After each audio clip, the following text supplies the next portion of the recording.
Hello everyone, welcome to Techavro. Today in this video, I'm gonna show you how to change font and display size in your Android phone.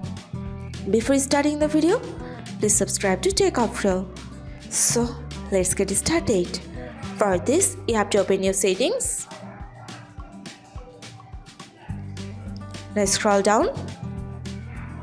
Here you can see display and brightness. Press on this.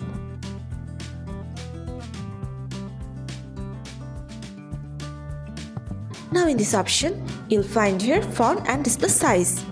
Click on this. Now in the option of font size, you can increase or decrease your font size.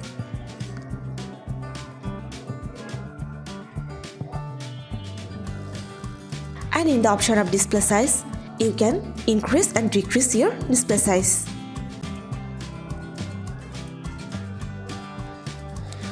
That's it. So this is how to change font and display size in your Android phone. So guys, that's it. You can do this.